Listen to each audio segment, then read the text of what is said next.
യേശുവിൽ സ്നേഹമുള്ളവരെ, വിശുദ്ധ അൽഫോൻസായുടെ തിരുനാൾ ആഘോഷിക്കുന്ന നല്ല ഒരു ദിവസമാണ് ഇന്ന്. ലോകമെങ്ങുമുള്ള എല്ലാ സഹോദരങ്ങളും അൽഫോൻസായെ ഉറ്റുനോക്കുന്ന, സ്വർഗത്തിലിരുന്ന് നമുക്ക് വേണ്ടി പ്രാർത്ഥിക്കുന്ന അൽഫോൻസായുടെ മുഖത്തേക്ക് ഉറ്റുനോക്കുന്ന നല്ലൊരു ദിവസം. ഈ ഭൂമിയിൽ ആയിരുന്ന കാലഘട്ടങ്ങളിൽ അൽഫോൻസ വലിയ കാര്യങ്ങളൊന്നും ചെയ്തിട്ടില്ല, ചെറിയ കാര്യങ്ങളെ ചെയ്തിട്ടുള്ളൂ. പക്ഷെ അത് അസാധാരണമായ രീതിയിൽ ചെയ്തു. അധിക കാലം ജീവിച്ചിട്ടില്ല, 36 വർഷമേ ജീവിച്ചിട്ടുള്ളൂ. പക്ഷെ ആ ജീവിച്ച കാലം കൊണ്ട് സ്വർഗം ഓർത്തിരിക്കാൻ തക്കവിധം, സ്വർഗം ഒരിക്കലും മറക്കാത്ത രീതിയിൽ അവളുടെ പ്രവർത്തികൾ യേശുവിനെ സ്നേഹിക്കുന്ന രീതിയിലായിരുന്നു. അവളുടെ പ്രവർത്തികളെ മുഴുവൻ സ്വർഗം മാനിക്കുന്നതും സ്വർഗം ഓർക്കുന്ന രീതിയിലും അങ്ങനെയാക്കി മാറ്റുകയായിരുന്നു ആ കൊച്ചു ജീവിതം. അൽഫോൻസ ആരാലും അറിയപ്പെടാതെ ജീവിച്ചവളാണ്. പരസ്യമായിട്ട് അവൾ രംഗത്തേക്കൊന്നും വന്നിട്ടില്ല അധികവും. കോൺവെൻറ്റിലും വീട്ടിലും കുറച്ച് കാലഘട്ടം വളരെ രഹസ്യമായി, വളരെ ഒതുങ്ങിയ രീതിയിൽ മാത്രം ജീവിച്ചുവെങ്കിലും ഇന്ന് ലോകമെങ്ങുമുള്ള എല്ലാ അൾത്താരകളിലും വണങ്ങപ്പെടുവാൻ തക്ക രീതിയിൽ അൽഫോൻസായെ ദൈവം ഉയർത്തി.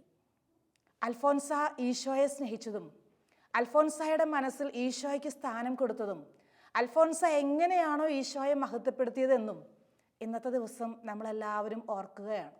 എല്ലാവരുടെയും മനസ്സിൽ അൽഫോൻസായുടെ ഓരോ വാക്കും, അൽഫോൻസ ചെയ്ത രീതികളും, അൽഫോൻസായുടെ ജീവിതക്രമങ്ങളും അതൊക്കെ ധ്യാനിക്കുന്ന ഒരു നല്ല ദിവസമാണ്. കൊച്ചു നാള് മുതൽ ഈശോയെ ഒരുപാട് സ്നേഹിച്ചവളായിരുന്നു അൽഫോൻസ. സ്വന്തം അമ്മയുടെ വേർപാട് മൂലമൊക്കെ കുഞ്ഞു മനസ്സ് ഒത്തിരി വേദനിച്ചുവെങ്കിലും വളർത്തമ്മയുടെ കീഴിൽ ആയിരുന്ന അൽഫോൻസ ഒത്തിരി സഹിച്ചിട്ടുണ്ട്. കാരണം ഒത്തിരി സ്നേഹമുള്ളത് കൊണ്ട് കൂടെയൊക്കെ തന്നെ ആയിരുന്നു. എങ്കിലും ഒത്തിരി ശിക്ഷണങ്ങളും ഒത്തിരി വിലക്കുകളും ഒക്കെ ഏറ്റുവാങ്ങിയിട്ട് തന്നെയാണ് അൽഫോൻസ കുഞ്ഞുനാളിൽ വളർന്നു വന്നത്.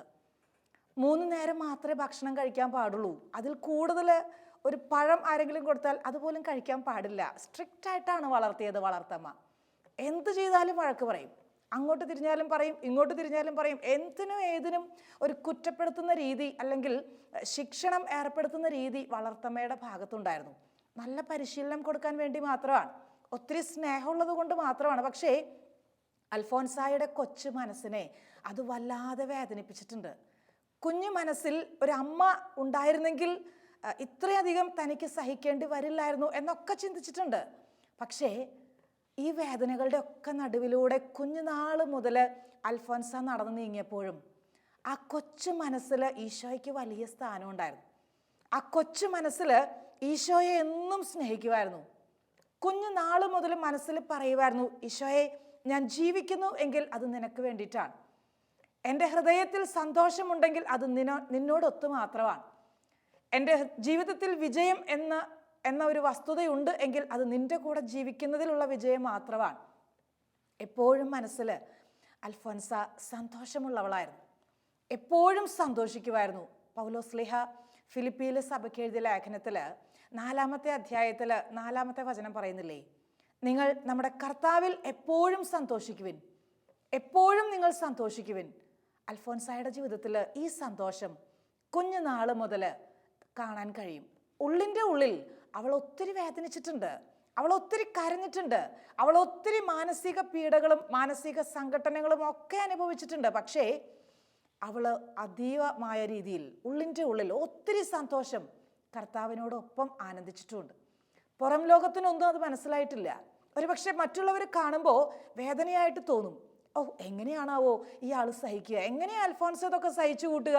കാണുന്നവർക്ക് ചിലപ്പോൾ അങ്ങനെയൊക്കെ തോന്നാം. പക്ഷേ അൽഫോൻസാക്ക് അതൊക്കെ വളരെ എളുപ്പമായിരുന്നു.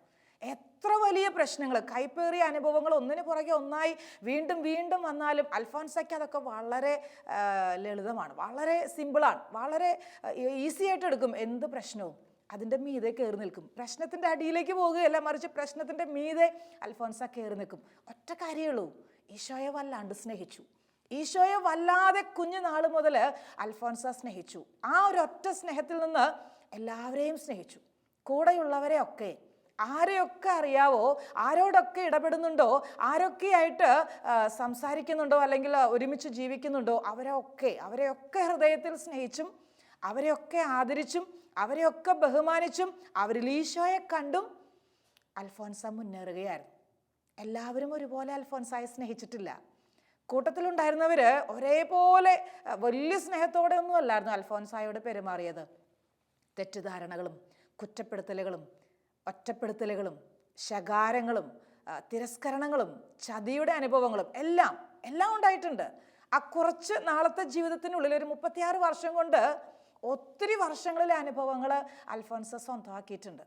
പക്ഷേ രഹസ്യമായി അവൾ ഈശോയെ പ്രതി സ്വീകരിച്ച, അല്ലെങ്കിൽ അവൾ സഹിച്ച, അവൾ ഏറ്റുവാങ്ങിയ എല്ലാ അനുഭവങ്ങളെയും സ്വർഗം വളരെ ശ്രേഷ്ഠമായിട്ട് കണ്ടു. അതുകൊണ്ട് തന്നെയാണ് ഇന്ന് അവൾ എല്ലാ അൾത്താരകളിലും ഉള്ളത്. അൽഫോൻസായെ സ്നേഹിക്കാൻ പറ്റുകയല്ലേ? അൽഫോൻസായെ സ്നേഹത്തോടെ നോക്കിയിട്ടുള്ളവര് ആരും ആ മുഖം മറക്കുകയല്ല. എപ്പോഴും ഉണ്ട് ആ മുഖം. എന്തിനാണെന്നറിയോ? അൽഫോൻസായോടൊപ്പം ഈശോയെ സ്നേഹിക്കാൻ. സ്വന്തം ജ്യേഷ്ഠ സഹോദരിയായി കണ്ടിട്ട് ആ കയ്യേൽ മുറുകെ പിടിച്ചിട്ട് അൽഫോൻസായോടൊപ്പം സ്വർഗത്തിലേക്ക് യാത്ര ചെയ്യാൻ അനേക സഹോദരങ്ങൾ ഇന്ന് ഒരുങ്ങാറുണ്ട്.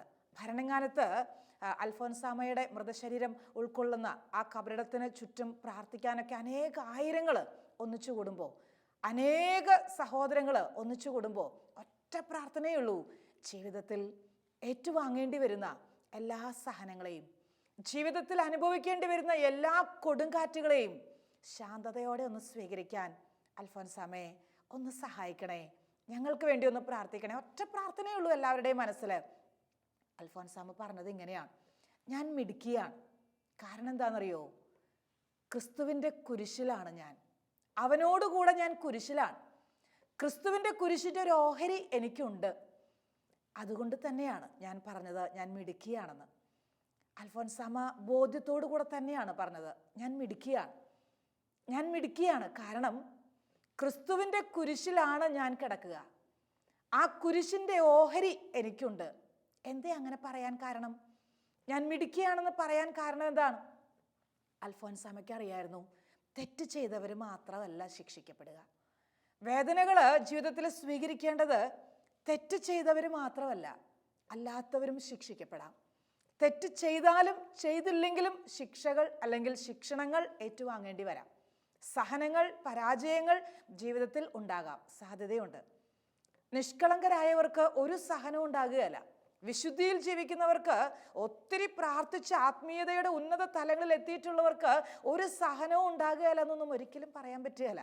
അൽഫോൻസായുടെ ജീവിതത്തിൽ നമുക്ക് കാണാം, അവളുടെ മനസ്സിൽ പാപത്തിൻ്റെ ഒരു കണിക പോലും നമുക്ക് കാണാൻ പറ്റുകയില്ല. അത്രയും ഈശോയോടുള്ള സ്നേഹം കൊണ്ട് നിറഞ്ഞവളാണ്. എന്നിട്ടും ഒരുപാട് സഹനങ്ങളാണ്. ശാരീരിക പീഡകൾ, മാനസിക പീഡകൾ, ആത്മീയ സംഘട്ടനങ്ങൾ, ഇത് മുഴുവൻ ഇരുണ്ട രാത്രികളൊക്കെ ഉണ്ടായിരുന്നു അൽഫോൻസയ്ക്ക്. എല്ലാ രീതിയിലും പരീക്ഷണങ്ങൾക്ക് വിധേയപ്പെട്ടിട്ടുണ്ട്.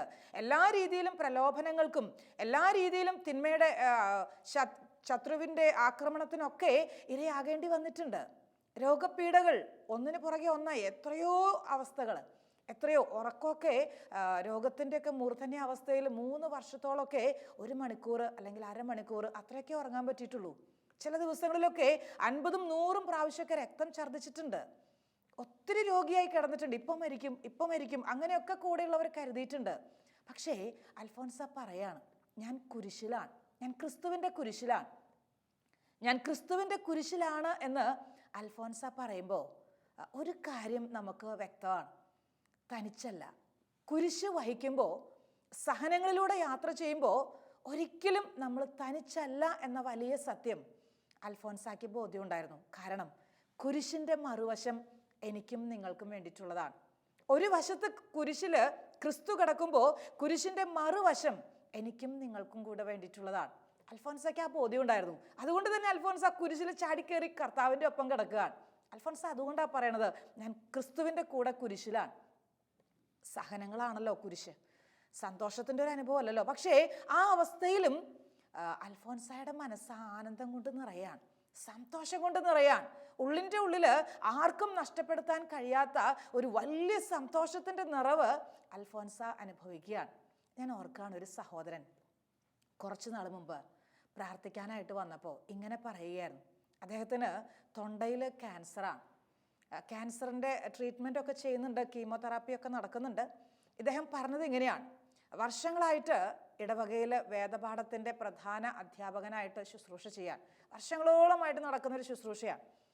ഒത്തിരി തിരക്കുണ്ട്, ജോലിയുണ്ട്. പക്ഷെ അതിൻ്റെ ഒക്കെ നടുവിൽ ഇടവകയിൽ മതബോധന രംഗത്ത് ഒരുപാട് കഠിന പരിശ്രമം നടത്തിയിട്ടുള്ള മകനാണ്. എല്ലാ ഞായറാഴ്ചയും ഒറ്റ ദിവസം പോലും മുടങ്ങുകയില്ല. എല്ലാ ഞായറാഴ്ചയും വേദപാഠം പഠിപ്പിക്കാനും അതിനൊരുങ്ങാനും അതിനുവേണ്ടി സമയം ചെലവഴിക്കാനും ഒക്കെ ആത്മാർത്ഥമായിട്ട്, ആരുടെയും പ്രശംസയ്ക്ക് വേണ്ടിയിട്ടല്ല, ആരുടെയും കയ്യടി വാങ്ങാൻ വേണ്ടിയിട്ടല്ല, ക്രിസ്തുവിനെ സ്നേഹിച്ചതുകൊണ്ട് മാത്രമാണ് ഈ ഒരു ശുശ്രൂഷയ്ക്ക് ഇറങ്ങിയത്. ഈ സഹോദരൻ പറയായിരുന്നു, എല്ലാ ദിവസവും ബൈബിള് വായിക്കും. ബൈബിള് വായിക്കണമെന്ന് എല്ലാവരെയും പറഞ്ഞ് പഠിപ്പിച്ചിട്ടുമുണ്ട്, എല്ലാവരെയും അതിന് പ്രോത്സാഹിപ്പിച്ചിട്ടുമുണ്ട്. അങ്ങനെയൊക്കെ കൃപയിലും വിശുദ്ധിയിലും ആത്മാർത്ഥമായിട്ടും ജോലി ചെയ്ത് വന്നിരുന്ന നാളുകളിലാണ് പെട്ടെന്ന് തൊണ്ടയിൽ ഇങ്ങനെ ഒരു അസ്വസ്ഥത അനുഭവപ്പെടുക. എല്ലാ പരിശോധനകൾക്കും ശേഷം ക്യാൻസർ ആണെന്ന് അറിഞ്ഞപ്പം തകർന്നു പോയി, വല്ലാതെ വേദനിച്ചു പോയി. ഞങ്ങളുടെ അടുത്ത് പ്രാർത്ഥിക്കാനൊക്കെ ആയിട്ട് വരണ ദിവസങ്ങളിൽ ശ്രദ്ധിച്ചപ്പോൾ മനസ്സിലായി, സംസാരിക്കാൻ പോലും ഭയങ്കര ബുദ്ധിമുട്ടാണ്. ഒരക്ഷരം അത്രയും വേദനയുണ്ട്, ഉമിനീരിറക്കാൻ പോലും പറ്റുകയില്ല, അത്രയും വേദന സഹിക്കുന്നുണ്ട്. ഒരു 45-50 വയസ്സൊക്കെ പ്രായമുള്ളൂ. ഭാര്യയും ഭർത്താവും ഇവർ രണ്ടുപേരെ ഇപ്പം വീട്ടിലുള്ളൂ. മക്കളൊക്കെ അങ്ങ് ദൂര സ്ഥലങ്ങളിലാണ്. ആരും സംസാരിക്കാനില്ല, അല്ലെങ്കിൽ ആശ്വസിപ്പിക്കാൻ ആരുമില്ല, കൂടെ ഇരിക്കാൻ ആരുമില്ല. ഒന്ന് ആശുപത്രിയിൽ പെട്ടെന്നൊന്ന് കൊണ്ടുപോകേണ്ടി വന്നാൽ കൂടെ വരാൻ ആരുമില്ല. ഒരുപാട് ഒറ്റപ്പെടലും ശരീരത്തിൻ്റെ രോഗവും അതിലുപരി മനസ്സിൻ്റെ നൊമ്പരവും ഇങ്ങനെ വന്നില്ലേ? എന്ത് തെറ്റ് ചെയ്തിട്ടാണ് ഇങ്ങനെ വന്നത്? എന്തേ ഇങ്ങനെ സംഭവിക്കാൻ കാരണം? കണ്ണൊക്കെ നിറഞ്ഞിട്ടുണ്ട്. ഞങ്ങളുടെ അടുത്ത് സംസാരിക്കുമ്പോൾ ഒരു കാര്യം പറഞ്ഞു, കണ്ണ് നിറഞ്ഞിട്ടാണ് പറഞ്ഞത്, സിസ്റ്ററെ ഇത്രയല്ലേ ഈശോ തന്നുള്ളൂ, ഈശോ സഹിച്ച വേദന ഓർക്കുമ്പോൾ എനിക്ക് ഇത്രയല്ലേ കിട്ടിയുള്ളൂ, ഇത്രയല്ലേ ഉള്ളൂ. എൻ്റെ വീട്ടിലുള്ളവർക്ക്, ഭാര്യയ്ക്കും മക്കൾക്കും വേണ്ടി പ്രാർത്ഥിക്കണം കേട്ടോ, അവർക്ക് കുറച്ചുകൂടെ ബലം കിട്ടേണ്ടതുണ്ട്. എൻ്റെ ഈ അവസ്ഥയിൽ എൻ്റെ ഭാര്യയും മക്കളും വല്ലാതെ വേദനിക്കുന്നു, അവർക്ക് വേണ്ടി പ്രാർത്ഥിക്കണം കേട്ടോ. ഇദ്ദേഹം സന്തോഷത്തോടെ അതങ്ങ് സ്വീകരിക്കുകയാണ്. ഉള്ളിൻ്റെ ഉള്ളിൽ, ബാഹ്യമായിട്ടൊക്കെ മറ്റുള്ളവരുടെ മുമ്പിൽ ഓരോന്ന് പറയുമ്പോൾ കണ്ണ് നിറഞ്ഞിട്ടുണ്ടെങ്കിലും ഉള്ളിൻ്റെ ഉള്ളിൽ ഈ ഒരു സഹനത്തിന് തന്നെ യോഗ്യനാക്കിയല്ലോ എന്ന ചിന്ത ഇദ്ദേഹത്തെ ആത്മീയ സന്തോഷത്തിലേക്ക് നയിക്കുകയാണ്. കർത്താവിൻ്റെ കൂടെ കുരിശിൽ കിടക്കാൻ കിട്ടുന്നത് ഒരു ഭാഗ്യമല്ലേ? എല്ലാവർക്കും പറ്റുമോ? എല്ലാവർക്കും കിട്ടുമോ ഈ ഭാഗ്യം? അൽഫോൻസാമ്മ അതുകൊണ്ടാണ് പറയണത്, എൻ്റെ കർത്താവിൻ്റെ കുരിശിൻ്റെ മറുവശത്ത് കിടക്കാൻ എന്നെ അനുവദിച്ചില്ലേ, അതുകൊണ്ടാണ് ഞാൻ ഭാഗ്യവതിയാന്ന് പറഞ്ഞത്, അതുകൊണ്ടാണ് ഞാൻ ഭാഗ്യവതിയാന്ന് പറഞ്ഞത്. അൽഫോൻസാമ്മയ്ക്ക് അറിയായിരുന്നു, കുരിശിൽ കയറുന്നവന് പറുദീസ ഉറപ്പാണ്, സ്വർഗം ഉറപ്പാണ്. കുരിശിൽ ആര് കയറുന്നുവോ അവർക്ക് പറുദീസ ഉറപ്പാണ്. മാനസാന്തരത്തിന് യോജിച്ച ഫലങ്ങൾ പുറപ്പെടുവിക്കുന്നുണ്ടെങ്കിൽ സഹോദര സഹോദരി, നിനക്ക് പറുദീസ ഉറപ്പാണ്. അൽഫോൻസ പറയുമായിരുന്നു, ഈശോ സ്നേഹിക്കുന്നത് കുരിശ് തന്നിട്ടാണ്. സ്നേഹിക്കുന്നവർക്കാണ് കൂടുതൽ കുരിശുകൾ കൊടുക്കുക. കൂടുതൽ, ഒരു കുരിശല്ല, 2 കുരിശല്ല. അത് വ്യക്തികളുടെ രൂപത്തിലാകാം, അല്ലെങ്കിൽ ഭൗതിക തലങ്ങളിലാകാം, ആത്മീയ തലങ്ങളിലാകാം, ഏത് രീതിയിലും ആകട്ടെ, കുരിശുകൾ ഒന്നിനു പുറകെ ഒന്നായി വീണ്ടും വീണ്ടും തരാം. അത് ഈശോ സ്നേഹിക്കുന്നവർക്ക് മാത്രമാണ്. എന്നിട്ടോ അൽഫോൻസ പിന്നെ അതിനെ തുടർന്ന് പറയാൻ, ചില ദിവസങ്ങളിൽ ഒരു സഹനവും ഇല്ലാതെ വരുമ്പോൾ ഒരു ശൂന്യതയാണ് മനസ്സിൽ. അപ്പം ഞാൻ ഈശോയോട് ചോദിക്കും, എന്തേ ഈശോയെ മറന്നുപോയോ? ഇന്ന് മറന്നോ എന്നെ? എന്തേ എനിക്ക് സഹനം തരാത്തത്? എന്തേ ഇന്ന് വേദനിക്കാൻ ഒന്നുമില്ലാത്തത്? എന്തേ അങ്ങനെ പറയാൻ കാരണം? അൽഫോൻസയ്ക്ക് അറിയായിരുന്നു, ഈ സഹനത്തിൻ്റെ ഒക്കെ ഒടുവിൽ പറുദീസായുണ്ട്, സ്വർഗമുണ്ട്. ഇതെങ്ങനെയെങ്കിലും ജീവിച്ച് കുറേ കരഞ്ഞും പിഴിഞ്ഞും, കുറേ തളർന്നും, കുറേ കുറ്റപ്പെടുത്തിയും, കുറേ മറ്റുള്ളവരെ പഴിച്ചും വിമർശിച്ചും മറ്റുള്ളവരുടെ തെറ്റ് വർണ്ണിച്ചു വലുതാക്കിയും അല്ല, അങ്ങനെ കഴിയേണ്ട ജീവിതമല്ല. മറിച്ച് സ്വർഗം സ്വപ്നം കണ്ടിട്ട്, പറുദീസ സ്വപ്നം കണ്ടിട്ട് മുന്നോട്ട് പോകേണ്ട ഒരു ജീവിതമാണെന്ന് അൽഫോൻസായ്ക്ക് നല്ല ബോധ്യമുണ്ടായിരുന്നു. അതുകൊണ്ട് തന്നെ അൽഫോൻസ എപ്പോഴും സന്തോഷമാണ്. ആര് മുറിയിൽ വന്നാലും അവരെയൊക്കെ സന്തോഷിപ്പിക്കും. അവർക്ക് ചിലപ്പോൾ അൽഫോൻസ ചുമക്കുന്ന കാണുമ്പോൾ, രക്തം ഛർദ്ദിക്കുന്ന കാണുമ്പോൾ ഒക്കെ വല്ലാത്ത വേദനയാണ് മനസ്സിൽ. പാവം കൊച്ച് എത്രയാ സഹിക്കുന്നത്, കാണുമ്പോൾ അവർക്ക് സങ്കടം വരും. പക്ഷേ അൽഫോൻസ അവരെ സന്തോഷമുള്ളവളാക്കും. അൽഫോൻസ അവരോട് പറയും, വേദനിക്കണ്ട, ഇതൊന്നും പ്രശ്നമല്ല, എനിക്ക് എൻ്റെ ഈശോയുടെ അടുത്തേക്ക് പോകാൻ ഇതൊക്കെ ആവശ്യമാണ്, ദൈവം അനുവദിച്ചു. ഈ കുരിശ്, ഈ വേദന, ഈ സഹനം, ഇതെൻ്റെ ദൈവം അനുവദിച്ചതാണ്, എന്നെ സ്വർഗത്തിലേക്ക് കൊണ്ടുപോകാൻ ഇതെൻ്റെ ദൈവം എനിക്ക് തന്നതാണെന്ന് അൽഫോൻസയ്ക്ക് നല്ല ബോധ്യമാണ്. ഞാൻ ഓർക്കാണ്, ഒരു സഹോദരി കുറച്ച് നാൾ മുമ്പ് കണ്ട് സംസാരിക്കാനായിട്ട് വന്നപ്പോൾ എന്നോട് ഇങ്ങനെ പറഞ്ഞു, സിസ്റ്ററെ 2 പെൺകുട്ടികളാണ് എനിക്കുള്ളത്. അവർ തീരെ കുഞ്ഞുങ്ങളായിരിക്കുമ്പോൾ, ഇളയ കുഞ്ഞിന് 6 മാസം പ്രായമുള്ളപ്പോൾ എൻ്റെ ഭർത്താവ് വാഹന അപകടത്തിൽ മരിക്കുകയാണ്. 2 മക്കളെയും 2 പെൺകുഞ്ഞുങ്ങളെയും എങ്ങനെ വളർത്തണമെന്ന് ഓർത്തിട്ട് ഒരുപാട് വേദനിച്ചിട്ടുണ്ട്. ഒരുപാട്. എനിക്ക് ആ വേർപാട് താങ്ങാവുന്നതിലപ്പുറമായിരുന്നു. എൻ്റെ ഭർത്താവില്ലാത്തൊരു ജീവിതത്തെക്കുറിച്ച് ചിന്തിക്കാൻ എന്നെക്കൊണ്ട് കഴിയില്ലായിരുന്നു. എന്താണേലും കുറച്ച് നാളുകൾക്ക് ശേഷം മക്കൾ വളർന്ന് വരാൻ തുടങ്ങി. അവരെ വളർത്തി മുന്നോട്ട് പോകുന്ന കാലഘട്ടത്തിൽ ഈ സഹോദരി പറയണം, എനിക്ക് ബോധ്യമായി ഈശോ എന്നെ ഒരിക്കലും ഒറ്റയ്ക്കാക്കില്ല. ഈശോ എന്നെ വലിയ കാര്യങ്ങൾ ചെയ്യാൻ എന്നെ ബലപ്പെടുത്തുകയാണ്. കൂടുതൽ ഉത്തരവാദിത്വങ്ങൾ എനിക്ക് തരാൻ ഈശോ ഒരുങ്ങുകയാണ്. എന്നെ സ്വർഗത്തിലേക്ക് കൊണ്ടുപോകണമെങ്കിൽ ഈ ഒരു വേർപാട്, ഈ പ്രിയപ്പെട്ട എൻ്റെ ഭർത്താവിൻ്റെ വേർപാട് എനിക്ക് അത് ആവശ്യമാണെന്ന് ഈശോ കണ്ടതുകൊണ്ടും അത് ഈശോ അനുവദിച്ചതുകൊണ്ടുമാണ് അങ്ങനെ സംഭവിച്ചതെന്ന് എനിക്ക് ബോധ്യമായി. എന്നിട്ട് പറയാൻ, മക്കളെ വളർത്താൻ ഒന്നും അറിയത്തില്ലായിരുന്നു. ഇന്ന് നന്നായിട്ട് എല്ലാ കാര്യങ്ങളും ചെയ്യാൻ ഭർത്താവിൻ്റെ ജോലി, ബാങ്കിലുണ്ടായിരുന്ന ജോലി കിട്ടി. എന്നും ഒരുപാട് സമയം പ്രാർത്ഥിക്കും, ഉപവാസമുണ്ട്, ത്യാഗപ്രവർത്തികളുണ്ട്. മക്കളുടെ കാര്യങ്ങളിൽ, ജോലിയുടെ കാര്യങ്ങളിൽ, വീട് പുതിയതായിട്ട് വെക്കുന്ന കാര്യത്തിൽ, എല്ലാ കാര്യങ്ങളിലും വളരെ ഉത്സാഹത്തോടെ, എന്നാൽ എപ്പോഴും ഈശോയെ സ്നേഹിച്ചും എപ്പോഴും ഈശോയുടെ കൂടെയായിരുന്നു മുന്നോട്ട് പോകാൻ ശ്രമിക്കുന്ന ഒരു സഹോദരി. ഒറ്റ കാര്യം പറഞ്ഞത് എൻ്റെ മനസ്സിൽ പതിഞ്ഞത് ഇങ്ങനെയാണ്, സിസ്റ്ററെ, ഈ ഒരു വേർപാട് വേണമായിരുന്നു ഈശോയിലേക്ക് ഞാൻ തിരിയാൻ.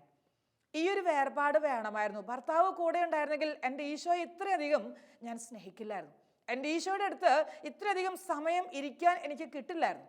എൻ്റെ ഈശോയെ എന്ന് മനസ്സിൽ എനിക്ക് ഈശോയെ വിളിക്കാൻ കഴിയില്ലായിരുന്നു. പല കാര്യങ്ങളിൽ ഞാൻ വ്യഗ്രതയിൽ മുഴുകിപ്പോയേനെ. പക്ഷേ ഈ ഒരു വേർപാട്, ഈ ഒരു ഏകാന്തത, ഈ ഒരു ഒറ്റയാക്കപ്പെട്ട അനുഭവം, അത് മുഴുവൻ ഈശോയിലേക്ക് എന്നെ നയിക്കുകയായിരുന്നു. അൽഫോൻസ, ഇത് തന്നെയല്ലേ പറയുക?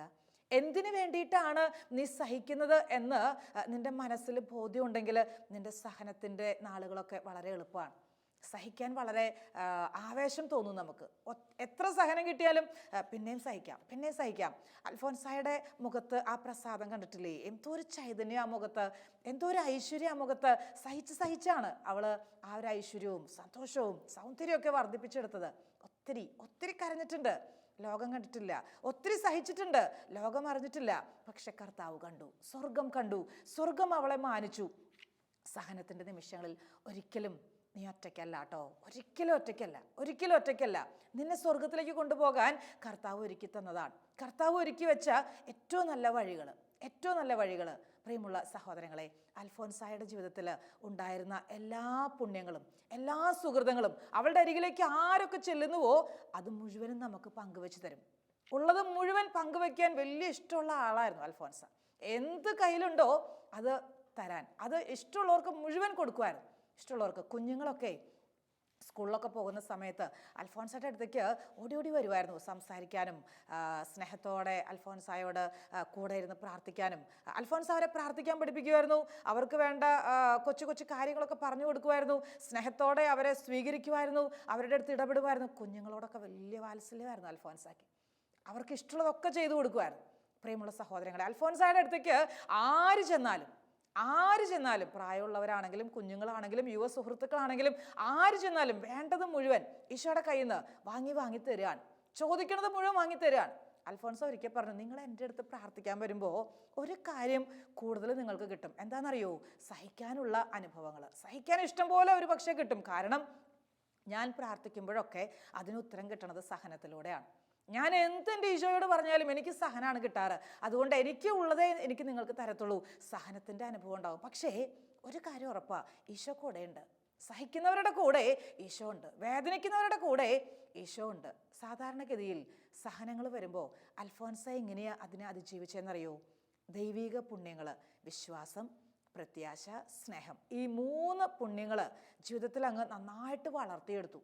എപ്പോഴും വിശ്വസിക്കുന്ന ഒരു ഹൃദയം, എപ്പോഴും പ്രത്യാശയോടെ ജീവിക്കുന്ന ഒരു ഹൃദയം, എപ്പോഴും സ്നേഹത്തിൽ നിലനിൽക്കുന്ന ഒരു ജീവിതം, അത് ആ പുണ്യങ്ങളുടെ നിറവ് അൽഫോൻസായുടെ ജീവിതത്തിലുണ്ടായിരുന്നു. വിശ്വസിക്കുമായിരുന്നു. എല്ലാ തലങ്ങളിലും വിശ്വസിക്കും, എപ്പോഴും വിശ്വസിക്കും, എന്ത് കാര്യത്തിലും വിശ്വസിക്കും.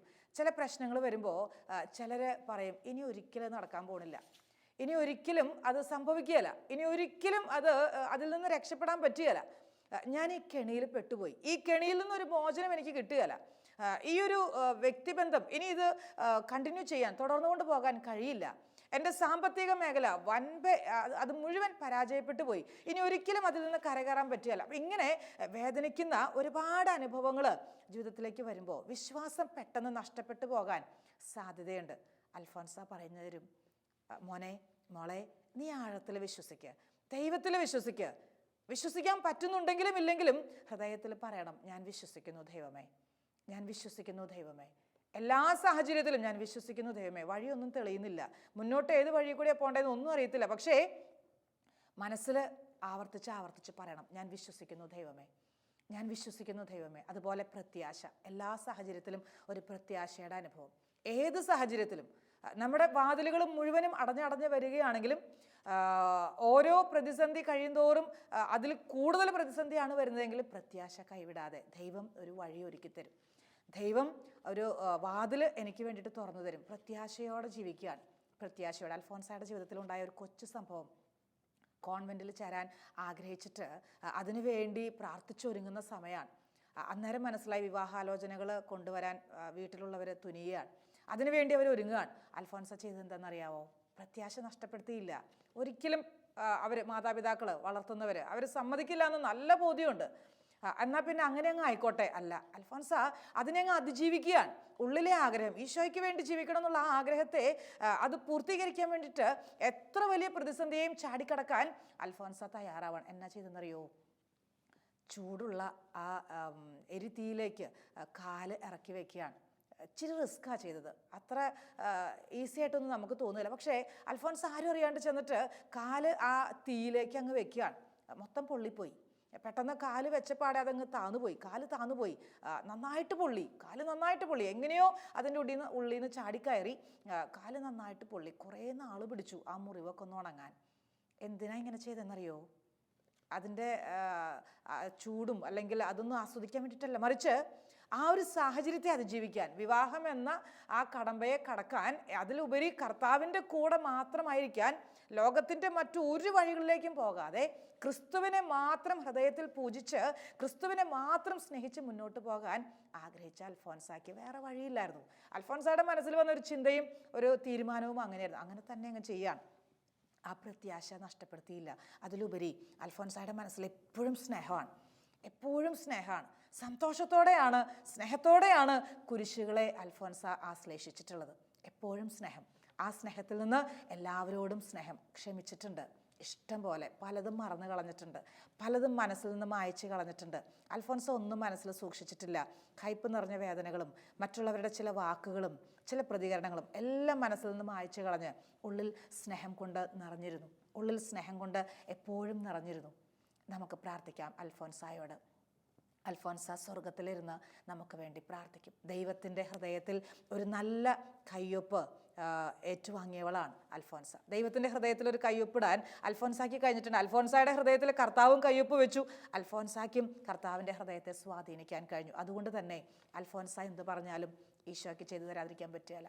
അൽഫോൻസ എന്ത് ആവശ്യപ്പെട്ടാലും ഈശോയ്ക്ക് നോ പറയാൻ പറ്റുകയില്ല.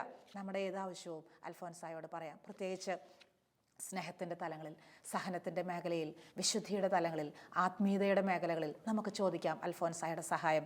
ഒരു ജ്യേഷ്ഠ സഹോദരി എന്ന പോലെ കരം പിടിക്കാൻ, മുന്നോട്ട് നയിക്കാൻ, സ്വർഗത്തിലേക്ക് കൊണ്ടുപോകാൻ അൽഫോൻസ നമ്മുടെ കൂടെ വരും. ഒരു നിമിഷം നമുക്ക് കണ്ണുകൾ അടച്ച് പ്രാർത്ഥിക്കാം. നല്ല ഈശോയെ, എന്നും എന്നും ഞങ്ങൾക്ക് മാതൃകയായി, ഞങ്ങൾക്ക് ഒരു വലിയ മാതൃകയായി, സ്നേഹമായി തന്നിട്ടുള്ള അൽഫോൻസ എന്ന വിശുദ്ധയെ ഓർത്ത് നന്ദി പറയുന്നു.